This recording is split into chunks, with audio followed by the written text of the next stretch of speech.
પરોત પાટિયા ખાતે આવેલા મહેશ્વરી સેવા સદનમાં મહેશ્વરી સત્સંગ સમિતિ દ્વારા 2 ઓક્ટોબરથી 8 ઓક્ટોબર સુધી મહાશિવ પુરાણ કથાનું આયોજન કરાયું છે।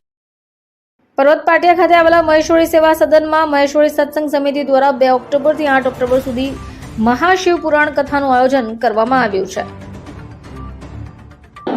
जी, आपका नाम? राजकुमार जंवर।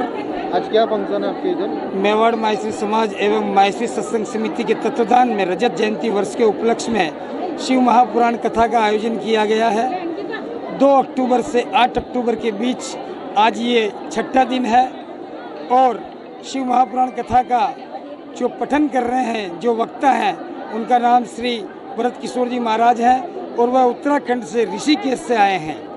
इसका माध्यम सनातन धर्म को आगे बढ़ाने का और सनातन धर्म में जागृति लाने का हम प्रयास कर रहे हैं और पिछले 24 वर्षों से बिना पैसे लिए निःशुल्क भगवान बालाजी महाराज का हर शनिवार को सुंदरकांड का पाठ का पठन करते हैं। चाहे वो हमें सूरत में कहीं पे भी बुलाए, हम जाते हैं। हमारे मंडल में 70 सदस्य हैं। कथा मेवाड़ माहेश्वरी सदन में पर्वत पाटिया DR वर्ल्ड के पास हो रही है। करीब 950 लोग रोज कथा सुनने आते हैं और उतने लोगों की 7 दिन की महाप्रसादी भी होती है। रात में अगर कथा करने का उद्देश्य क्या है? पितृपक्षों का जो हमारे पितृ हैं वो भी हमारे पर आशीर्वाद बरसाएं, इसलिए पितृपक्ष को हमने पहला चयन किया है। जी महाराज जी, आपका नाम कहिए कि ये कथा कितनी महत्व की है? वंदे बोधमयम नित्यम गुरुम शंकर रूपिणम यमाश्रुतो हि वक्रोपि चंद्र सर्वत्र वंदते।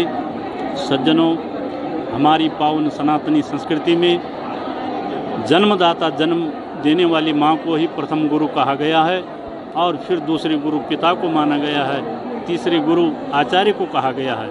लेकिन हमारे यहाँ सदग्रंथों में वर्णन है कि भगवान महादेव त्रिभुवन गुरु हैं।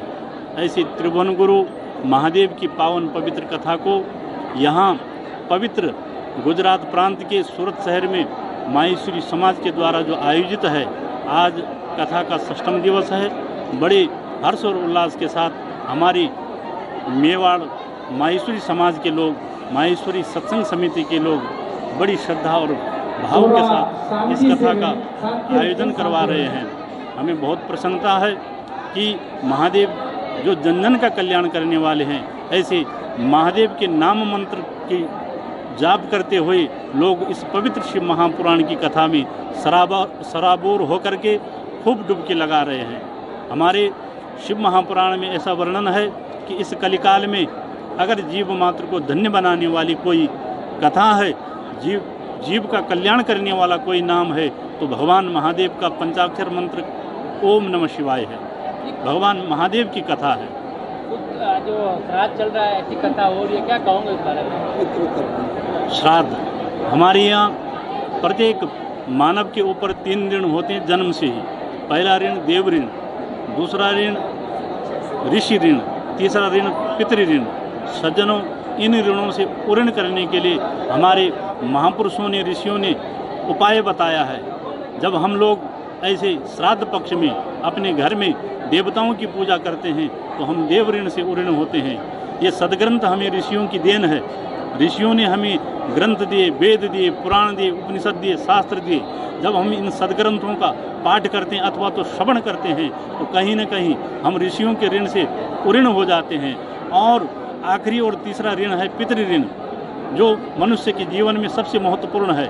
पितृदेवता हमारे सबसे नज़दीक के देवता हैं, जो कल तक हमारे साथ थे और आज नहीं है, वही हमारे पितृदेवता हैं।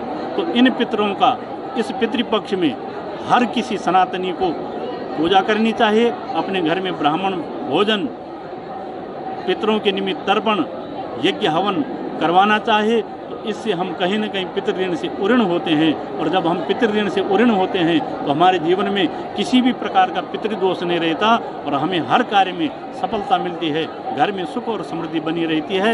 यही पितृपक्ष का और इन पितृ देवताओं की पूजा का महत्व है। और शिव महापुराण की कथा में आखिरी यही संदेश देना चाहूँगा कि जन जन भगवान महादेव को समर्पित होकर के केवल और केवल किसी भी स्थान पर रहे, चाहे वो व्यापार करे, चाहे नौकरी करे, चाहे व्यवसाय करे, महादेव के पंचाक्षर मंत्र का निरंतर जाप करे तो जीवन धन्य बन जाएगा। ओम नमः शिवाय, ओम नमः शिवाय, ओम नमः शिवाय।